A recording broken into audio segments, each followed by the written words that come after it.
आज हम दो समांतर सरल रेखाओं के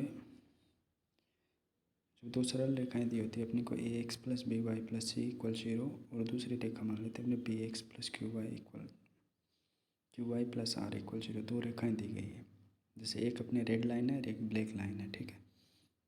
तो अब हम देखेंगे कि जब हम अपने दो साइमल्टेनियस इक्वेशन होती है उनको सोल्व करते हैं तो जो उसका हल होता है वो जो जहाँ पर जिस बिंदु पर ये दोनों रेखाएं अपने को इंटरसेक्ट करती है, जहाँ पर काटती है, उस बिंदु के निर्देशांक होते हैं ये। जैसे देखिए ए रेखा है, ये रेड लाइन है, जैसे अपनी ये कोई रेखा है, जैसे इसका इक्वेशन हो जाएगा अगर ये है और ये अपनी ब्लैक लाइन है, ये दूसरी रेखा है। अगर इन दोनों इक्वेशन को सोल्व करेंगे जिसकी वैल्यू क्या होगी, अगर ए की वैल्यू 0.3 है, बी की वैल्यू 1.3 है और सी की वैल्यू 2.2 है, मतलब ये ए x B y plus c equal 0 की वैल्यू ये है, तो ये अपनी रेड लाइन प्लॉट होती है इसमें, ठीक है। और दूसरी इक्वेशन दी होती है अपने को P X plus Q Y plus are equal 0, जिसमें आर जैसे मान लेते हैं अपने 4 है, पी 3.8 है और क्यू 3.2 है। तो इन दोनों इक्वेशन को सोल्व करेंगे ना तो अपने को इस बिंदु के कोऑर्डिनेट प्राप्त होते हैं, ठीक है। तो अब जब दो रेखाएं आपस में इंटरसेक्ट करती है तो तब तो उनका एक यूनिक सॉल्यूशन होता है, मतलब। और जब दोनों रेखाएं पैरेलल हो जाती है, जैसे देखिए अगर ये इस तरह से दोनों पैरेलल हो जाती है तो कहीं भी इंटरसेक्ट नहीं करेगी। इस स्थिति में दोनों रेखाएं हैं, इनके इमेजिनरी सॉल्यूशन होता है या नो सॉल्यूशन होता है, इसमें कोई भी हल नहीं होता है इस वैल्यू में। और जब दोनों रेखाएं एक आपस में कोइंसिडेंट हो,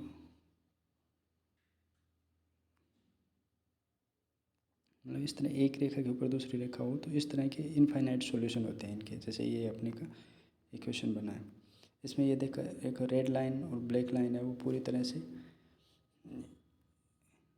एक ही जगह प्लॉट हो रही है, तो इसके इनफाइनाइट सॉल्यूशन बनते हैं इसके, ठीक है। और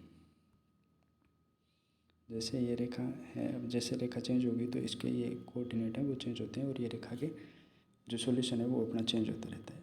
अब एक तो अपने पैरेलल लाइन का देखना है, तो इसमें अपने देखते हैं पैरेलल लाइन का। जैसे ये लाइन ले ली, ये अब दूसरी लाइन लाते हैं अपने। अगर इसकी पैरेलल लाइन होगी, ये पैरेलल लाइन है, इसके नो सॉल्यूशन होता है। और जब ये दोनों कोइंसिडेंट करेगी, कोइंसिडेंट कब करेगी, जब इनके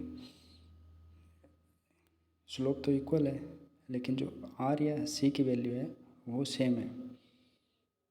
देखिए अगर आर और सी की वैल्यू, आर की वैल्यू 5.5 है और सी की वैल्यू 1.3, मतलब इनका कोइंसिडेंट तब होती है जब इनका रेशियो इक्वल होता है। A upon p, b upon q और सी अपॉन आर इक्वल होता है, तीनों इक्वल होता है, तो एक ही लाइन प्लॉट करती है ये रेखाएं, ठीक है। इसमें इनफाइनाइट सॉल्यूशन होते हैं। और जब इनमें ए अपॉन बी, मतलब a upon b, b upon a upon p, b upon q और इक्वल हो, लेकिन सी अपॉन आर इक्वल नहीं हो, जैसे सी अपॉन आर इक्वल नहीं हो, तो इस सिचुएशन में ये रेखाएं क्या बनती हैं,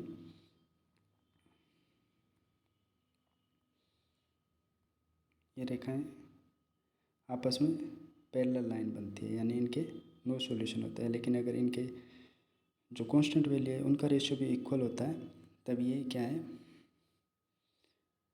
एक ही जगह एक ही लाइन का इक्वेशन होता है। इस तरह से जैसे रेड और ब्लैक अब एक ही लाइन बन गई, इस तरह के सॉल्यूशन होते हैं जिसमें से इनफाइनाइट सॉल्यूशन होते हैं।